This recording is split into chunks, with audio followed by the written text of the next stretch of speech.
வணக்கம் எல்லாருக்கும். வணக்கம் எல்லாருக்கும். ஸோ இந்த வீடியோவில் என்ன பார்க்க போறோம்னா, இந்த டிஎன்பிசியோட கவுன்சிலிங் ப்ராசஸ் பற்றி தான் பார்க்க போறோம். ஸோ நிறைய பேர் கேட்டிருந்தீங்க, ஸோ கவுன்சிலிங் ப்ராசஸ் எப்படி இருக்கும், ஸோ அதுக்கான ஒரு வீடியோ தனியாக போடுங்க சார் அப்படிங்கிறத வந்து நிறைய பேர் கேட்டிருந்தீங்க. ஸோ டிஎன்பிசியோட கவுன்சிலிங் ப்ராசஸ் நீங்கள் உங்களுக்கு எப்படி இன்டிமேஷன் வரும், எப்படி அங்கே கவுன்சிலிங்கில் போய் என்ன நடக்கும் அப்படிங்கிற எல்லா ஒரு வீடியோ தான் இது. ஸோ உங்களோட ஃப்ரெண்ட்ஸ் அண்ட் ஆஸ்பிரண்ட்ஸ்க்கும் ஷேர் பண்ணி விட்டு வீடியோ ஸ்கிப் பண்ணாமல் லாஸ்ட் வரைக்கும் பார்த்துக்கோங்க. ஸோ ஃபர்ஸ்ட் ரிசல்ட்ஸ், ஓகேவா? ஸோ நீங்கள் எந்த ஒரு எக்ஸாம்ஸ் எழுதுனாலும் ஃபர்ஸ்ட் ஸ்டெப் வந்து ரிசல்ட் தான் அதுக்கு, ஓகேவா? ஸோ ரிசல்ட்ஸ் வந்து மினிமம் பார்த்தீங்கன்னா 4 to 6 months ஆச்சும் ஆகும், ஓகேவா? ஸோ இப்போ நீங்கள் ஜனவரியில் எழுதுனீங்கன்னா பிப்ரவரி, மார்ச், ஏப்ரல், ஜூன் மினிமம் ஜூனில் தான் வந்து உங்களுக்கான ரிசல்ட்டை டிக்ளேர் பண்ணுவாங்க. இல்லைன்னா 4 to 6 months, அதாவது எப்போ எக்ஸாம் எழுதியிருக்கீங்களோ அப்போ இருந்து ஒரு 4 to 6 months வரைக்கும் ஆகணும் ரிசல்ட் வர. ஸோ எப்படி நான் தெரிஞ்சுக்கிறது எப்போ எனக்கு ரிசல்ட் வரும், எந்த டேட்ல வரும் அப்படிங்கிறதுக்கு follow TNPSC official WhatsApp. Okay, TNPSC வந்து அஃபீஷியல் வாட்ஸ்அப் சேனல் வந்து வச்சிருக்காங்க, ஓகேவா? அதுக்கான லிங்க் நான் டிஸ்கிரிப்ஷனில் கொடுக்குறேன். ஸோ நீங்கள் அதை ஃபாலோ பண்ணி வச்சுக்கோங்க, டிஎன்பிசியோட அஃபீஷியல் வாட்ஸ்அப் சேனல். ஸோ இதில் நீங்கள் பார்க்குறப்போ வந்து டெய்லி அப்டேட்ஸ் வந்து அவங்க போட்டுட்டு இருப்பாங்க. ஸோ எந்த எக்ஸாமுக்கு எப்போ ரிசல்ட்டு, ஹால் டிக்கெட்டு, இந்த மாதிரி நிறைய அப்டேட்ஸ் வந்து அவங்க போட்டுட்டு இருப்பாங்க. ஸோ அதுக்கான சேனலில் வந்து ஃபாலோ பண்ணிக்கோங்க. அதுக்கான லிங்க் டிஸ்கிரிப்ஷனில் வைக்கிறேன். ஸோ உங்களோட ஒன்ஸ் ரிசல்ட் டிக்ளேர் பண்ணிட்டாங்கன்னா நீங்கள் உங்களோட டிஎன்பிசியோட லாகின் கிரெடென்சியல்ஸை போட்டுட்டு வந்து நீங்கள் போய் வந்து உங்களோட ரிசல்ட்ஸை பார்த்துக்கலாம். ஸோ ரிசல்ட்டை பொறுத்த வரைக்கும் இதுதான்.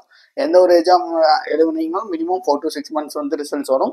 ஸோ அதோட அப்டேட்ஸ் தெரிஞ்சுக்கிற வாட்ஸ்அப் சேனலில் ஜாயின் பண்ணிக்கோங்க. ஸோ அதே மாதிரி வெப்சைட்ஸில் வந்து உங்களோட ரிசல்ட் நீங்கள் பார்த்துக்கலாம். ஸோ அடுத்து கவுன்சிலிங்ஸ், ஓகேவா?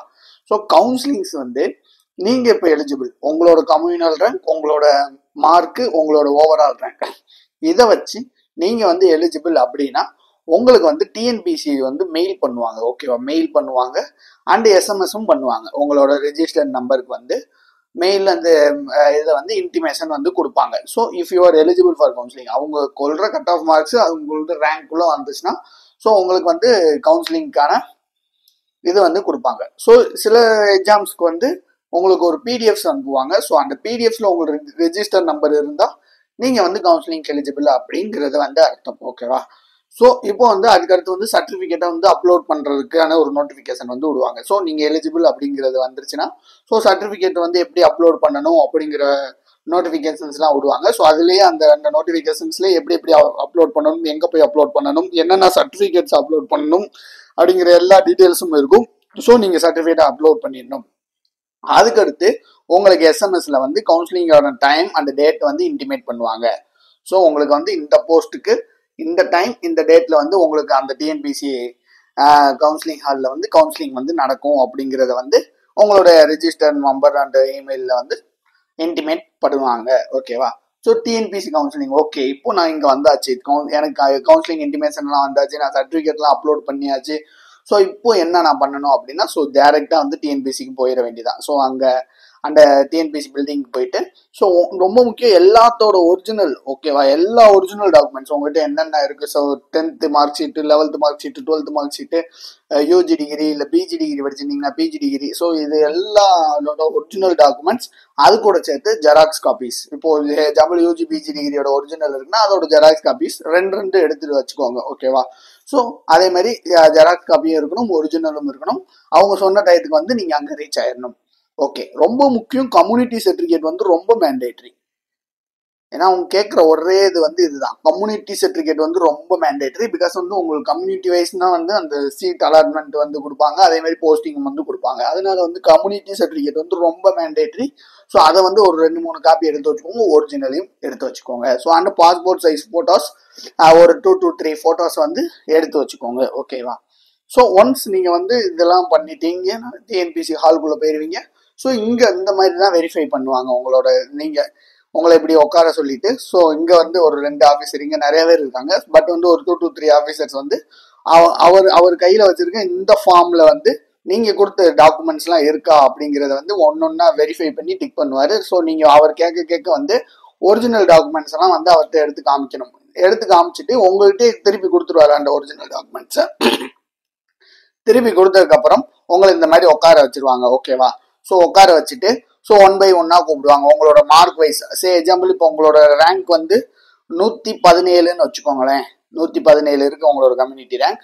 ஸோ உங்களுக்கு வந்து எப்படி சொல்றது, 100லேருந்து 100லேருந்து 120 வரைக்கும் வாங்க அப்படின்னு சொல்லுவாங்க. ஓகேவா? 100லேருந்து 120 வரைக்கும் வாங்க அப்படின்னு சொல்லுவாங்க. ஓகேவா? அப்போ 120 வரைக்கும் வாங்க அப்படின்னு சொல்றப்ப இங்க 100லேருந்து 120 வரைக்கும் யார் யாரெல்லாம் இருக்காங்களோ அந்த கம்யூனியல் ரேங்க்ல இருக்காங்களோ ஸோ அவங்க எல்லாரும் போவாங்க. ஓகேவா? ஸோ உங்களோட ரேங்க் அதுக்குள்ள இருந்துச்சுன்னா நீங்க போகணும். ஓகேவா? சில நேரம் இது வந்து சாயங்காலம் வரைக்கும் கூட ஆகலாம். பிகாஸ் வந்து எவ்வளவு மெம்பர்ஸ் வந்திருக்காங்களோ அதை பொறுத்து. அதனால வந்து நீங்க ஃபுட் அதெல்லாம் அரேஞ்ச் பண்ணி போய்க்கோங்க. இல்லைன்னா உள்ளே வந்து கேன்டீன் இருக்கும் டிஎன்பிசி இதுக்குள்ளேயும். ஸோ அதையும் நீங்க யூஸ் பண்ணிக்கலாம். ஸோ இதுதான் கவுன்சிலிங் ஹால். ஓகேவா? ஸோ இப்போ அந்த இங்க சொல்றாங்க இல்லையா 100 to 120 வரைக்கும் வாங்கினா அந்த 20 மெம்பர்ஸ் வந்து உள்ள போவாங்க. ஓகேவா? ஸோ இது இந்த இங்கதான் அந்த கவுன்சிலிங் ஹால் இதுக்குள்ளதான் இருக்கும். ஸோ நீங்க வந்து அங்க உள்ள வந்து போய்க்கணும். ஓகேவா? போயிட்டு இன்சைடு கவுன்சிலிங் ஹால் என்ன இருக்கும் அப்படின்னு பாத்தீங்கன்னா வந்து ஒரு ஸ்கிரீன் வந்து பெரிய ஸ்கிரீன் வந்து டிஸ்பிளே பண்ணியிருப்பாங்க. ஓகேவா?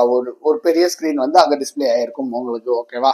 இந்த ஸ்கிரீன்ல என்ன இருக்கும்னா எக்ஸாம்பிள் இப்போ நீங்க எந்த போஸ்ட்டுக்கு அப்ளை பண்ணிருக்கீங்களோ அந்த போஸ்டோட டீடைல்ஸ் இருக்கும். ஸோ இங்க அந்த போஸ்டோட டீடைல்ஸ் இருக்கும். எந்த பிளேஸ் எந்த ஊர்ல இருக்கு. ஸோ இப்போ எக்ஸாம்பிள் ஏதோ ஒரு நான் என்ட்ரி போஸ்ட்ல ஏதோ ஒரு அசிஸ்டன்ட் இன்ஜினியர்னு வச்சுக்கோங்களேன். அது வந்து மதுரையில வந்து இத்தனை போஸ்டிங் இருக்கு. அதுல இந்த பிசி கேட்டகரிக்கு இத்தனை இருக்கு. அந்த மாதிரி இந்த மாதிரி category wise community wise department wise எல்லா டீடைல்ஸும் வந்து அதுல டிஸ்பிளே ஆயிருக்கும்.